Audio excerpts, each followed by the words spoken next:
are y'all doing this afternoon? All right. Riddle me this. Does a caterpillar know that it's going to become a butterfly? And does the butterfly remember it was once a caterpillar? That's a cute girl, isn't she? Growing up, I had 3 traits that really stuck out. The first, I was adopted. The second, I was high energy. And the third is I had an intense imagination. I even thought that if you glued enough feathers to your arms and flapped them as fast as you could, that you could fly. I still think that, don't laugh. I was a very academically grounded kid. I was honor roll student since 2nd grade going into high school, had perfect attendance as well. Speaking of high school, I remember I was an orchestra child, and we were going to a field trip to Washington, D.C.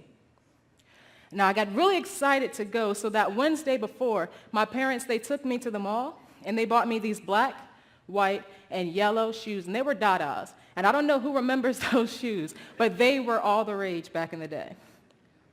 So that Thursday, I went to school in my yellow shoes, black pants, and a high yellow shirt that was so bright that if you stood on the moon and looked down, you could GPS pinpoint my location. So I'm walking to school that Thursday morning, and I'm on the wooded side of the street, and I wanted to get across so I can get to school, and I'm high-stepping.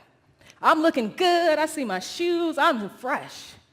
Now, in my freshman year of high school, right before this day, I was the most popular kid that I could want to be. I had friends.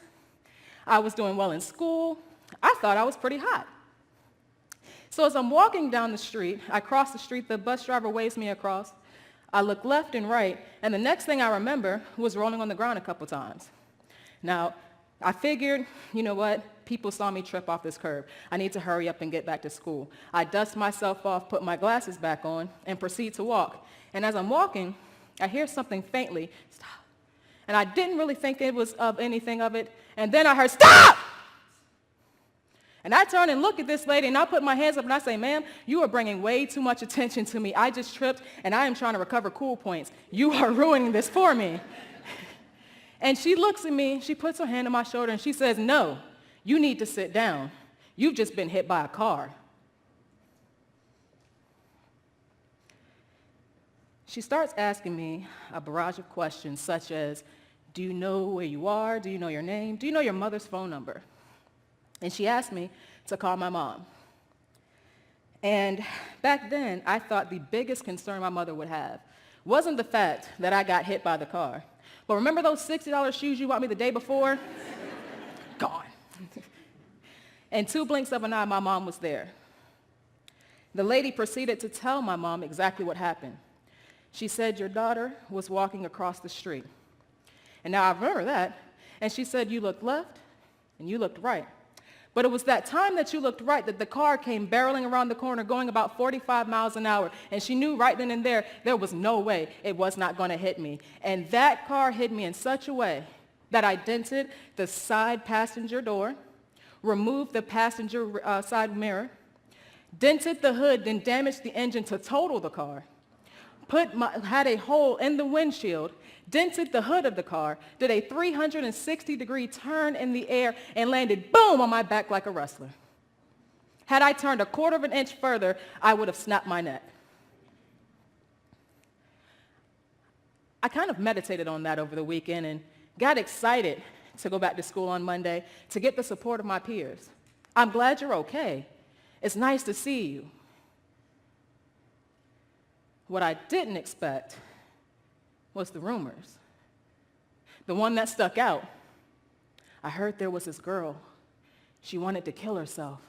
So she saw this car coming, and she jumped out in front of the car, trying to kill herself. So, since she wants to die so badly, why don't we name her Casper? I went back into school Monday, not as Ebony, but as a ghost. Every friend that I had either ignored me because I'm a ghost and you don't talk to ghosts, or they've joined in the bullying, the pointing, and the laughing because you should have died in a car accident. All you have is a scrape on your elbow. You didn't break any bones. You totaled the car, but you didn't break yourself. Instead of the good, I experienced all of the bad. And I went home, and I remember crying myself to sleep night after night until my mother, she got tired of it, and she transferred me to a different school, but the damage had been done. And while no, I did not physically die in that car accident, spiritually, I was gone. I ended up graduating high school at the bottom half of my class, and I went to college. I was homeless, and I joined the Army within 8 months' time. After 6 years in the military, the only time I stepped onto the battlefield was every time I walked into the house that I shared with Alonzo. Now, Alonzo was the fourth in a string of abusive relationships. I'd been through the typical hitting, the name calling. This New York brother stood about 5'7", from the Bronx and very proud, very intelligent. Nothing physically intimidating to look at, but he trapped me, the very essence of what was left of who I am, and destroyed it. And I had enough. So I tried to break things off. And the last encounter we had as I was walking into my home on the phone with my best friend, I didn't greet him face to face. No, see, he was more of the type that would wait until you got home and would make sure all of the lights are out. And as you go through the home and flick on the lights, he would be there. This was no different because tonight, when I walked into my bedroom, I looked over my left shoulder, and like a zombie rising out of the earth, he stood and met my gaze. On the phone with my best friend, I told her, if you do not hear from me in 5 minutes, you know the drill. Call the police. I walk out of the bathroom, and I see that Hennessy bottle in his hand, and I know that this is going to be one of those long nights. And I went through the typical, you're fat, you're ugly, you're stupid. I wish I had a leash that I could put around your neck so that when I walked you out in public, people would know you were my dog, not a stray.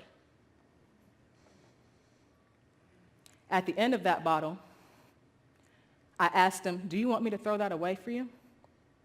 And surprise, he simply just said yes and handed me the bottle. And I knew then I had one of two choices. I can either hit him with it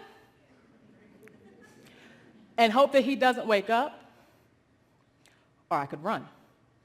But if I run, I know that I'm going to be running for my life. So I chose to run.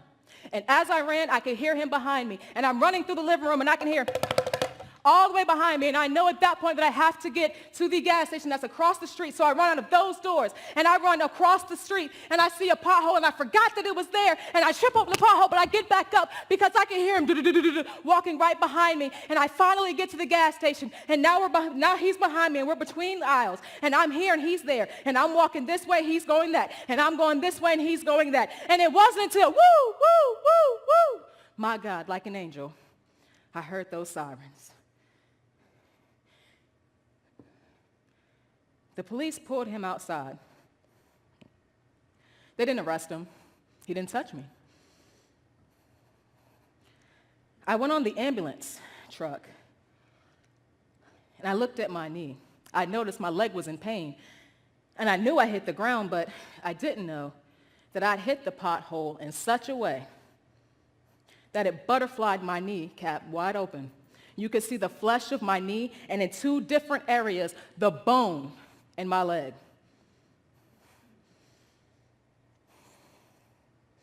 The ambulance asked me to come with them so they can stitch me up, give me antibiotics, try to help me heal. I told him no for two reasons. I have work in 30 minutes, sir, and I don't have health insurance. I can't afford this. But the real reason was because I felt like if I went to the hospital, that he could be there too. And I'm not safe where he is. If I go to work, at least for 8 hours, I know he can't be there. At least I can be safe there. So on one foot, I hopped to my car. On my left leg, I drove to work. And I started to feel this depression that I'd been feeling when I was a kid come back and sink in, and it stuck this time. And Lord, it stuck hard. I remember there was a Friday, a Saturday, and a Sunday, August 2013. And on that Sunday at 4 o'clock in the morning, I was tired, y'all. I'd given up so much of myself that there wasn't a me to have anymore. I felt like I'd gone through so much, I couldn't do this anymore. So I got down to my knees. I looked up and I said, "Damn it, God, I am tired. I am tired of going through this every year. My birth mother did not want me. My birth father did not want me. The kids in school, they ridiculed me for something I didn't even do. I am tired. And I have tried to live this life, but God, I can't live it anymore. So you have 24 hours to show me something.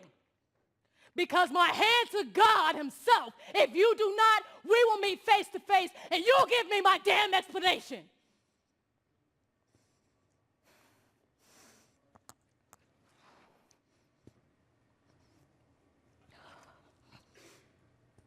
Three hours later, my father came to pick me up. My father, he's not too much of a talking man. He's a preacher, but when it comes to emotions, he doesn't do too much talking. My father listened to me talk from 7:30 to 11 a.m., put off his job that does not start without him, to listen to his daughter spill her spirit to him. My father told me, this strong, big man who literally built the house that him and my mother shared with his bare hands, told me that he was not strong enough to have lived through what I did. My father told me that he could not have survived what I've been through. It broke my father's heart to hear what I told him, but it healed my heart to know that some man, anybody, somebody cared enough for me, to say that you are worth everything. My father told me, if you haven't died yet, then it's a reason that you're still here. And no, I'm not perfect, but God thought I'm worth it.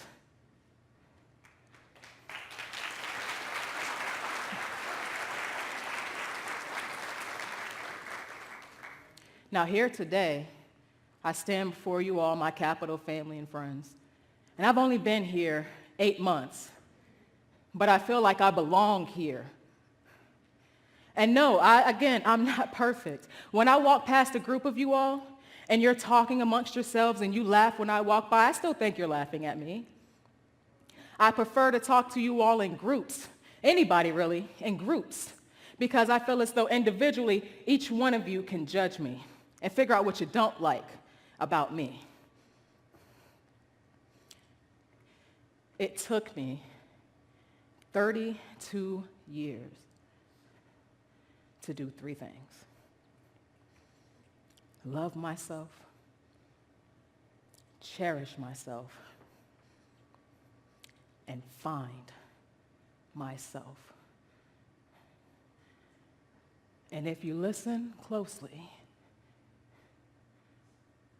to the hum of my wings, you will hear my song.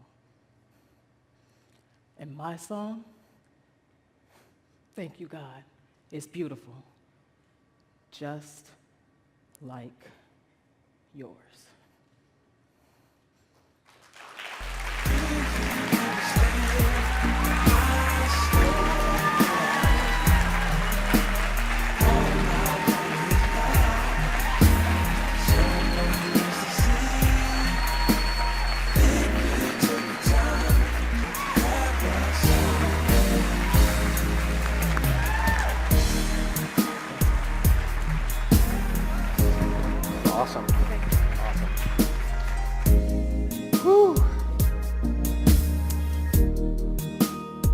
happens after the start of a ride.